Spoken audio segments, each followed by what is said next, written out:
All India Congress કમિટીના general secretary પદે નિયુક્ત થયેલા આનંદભાઈ ચૌધરીનો ભવ્ય સન્માન સમારોહ યોજાયો હતો. માંડવીના પૂર્વ ધારાસભ્ય આનંદભાઈ ચૌધરીની ઓલ ઇન્ડિયા કોંગ્રેસ કમિટીના જનરલ સેક્રેટરી પદે નિયુક્તિ કરવામાં આવતા સમગ્ર સુરત જિલ્લાના કોંગ્રેસી કાર્યકર્તાઓમાં આનંદની લાગણી વ્યાપી ગઈ છે.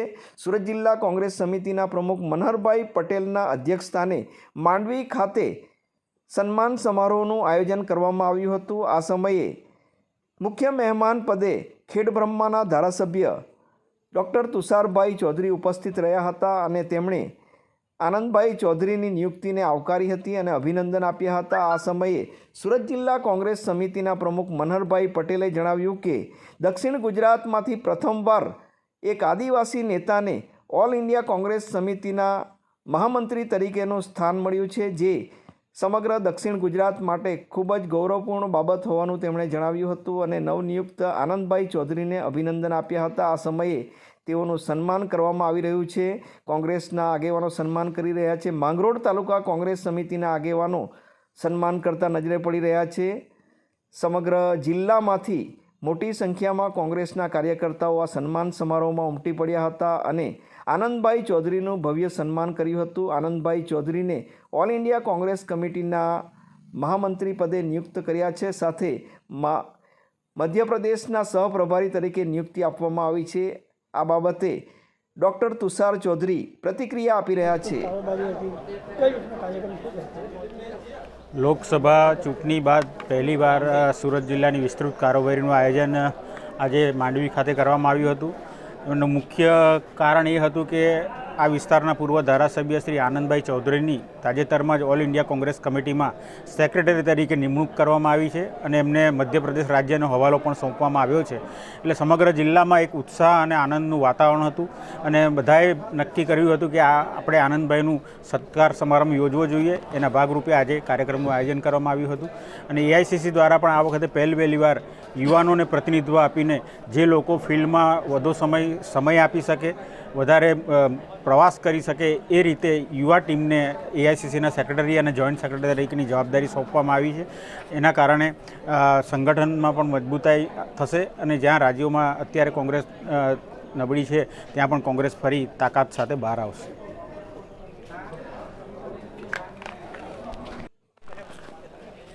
પ્રમુખ સુરત જિલ્લા કોંગ્રેસ સમિતિ મનહર પટેલ આજ રોજ માંડવી ફોરેસ્ટ ખાતે અમારા નવનિયુક્ત એઆઈસીસીના સચિવ આનંદભાઈ ચૌધરી સાહેબનો એક સત્કાર સમારોહ રાખ્યો હતો.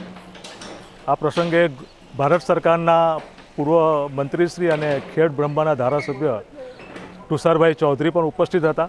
ખૂબ વિશાળ સંખ્યામાં સમગ્ર સુરત જિલ્લામાંથી તમામે તમામ કાર્યકરો ઉપસ્થિત રહીને આનંદભાઈ ચૌધરી જે અમારા પૂર્વ ધારાસભ્ય પણ છે એમને શુભેચ્છાઓ પાઠવી છે. સમગ્ર ગુજરાતમાં પ્રથમ વખત આદિવાસીને એઆઈસીસીના સેક્રેટરી બનાવવામાં આવ્યા છે.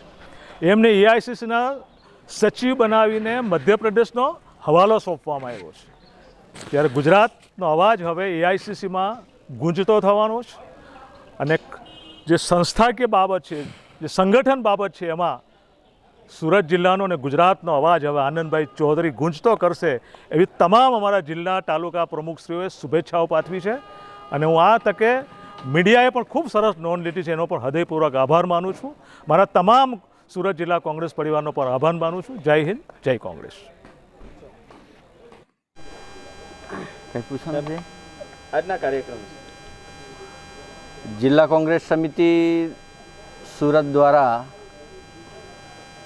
નવી નિયુક્તિ એઆઈસીસીમાં સચિવ તરીકે મારી વરણી થઈ એના ભાગરૂપે સત્કારવા માટેનો કાર્યક્રમ હતો અને આપના માધ્યમથી પ્રદેશ કોંગ્રેસ સમિતિ અને ઓલ ઇન્ડિયા કોંગ્રેસ સમિતિનો ખૂબ ખૂબ આભાર માનું છું. માનનીય રાહુલજી ખડગે સાહેબ અને માનનીય મંત્રી શ્રી મહામંત્રી વેણુગોપાલ સાહેબ, જે રીતે દેશમાં ભાજપના 10 વર્ષના શાસનમાં કથળી છે અને સામાન્ય માણસોને જીવવાનું મુશ્કેલ થઈ ગયું છે.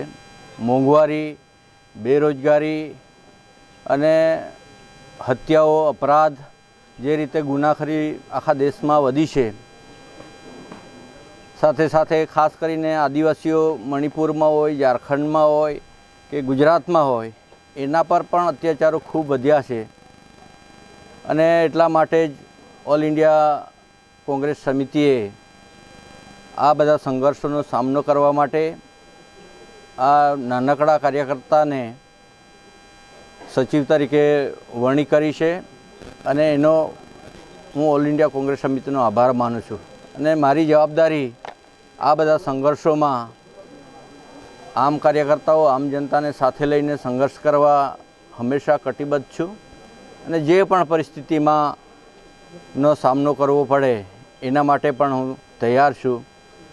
એટલે જે રીતે પરિસ્થિતિ વણસી રહી છે, અને રાહુલજીએ 2027માં ગુજરાતમાં ચેલેન્જ કરી છે કે 2027માં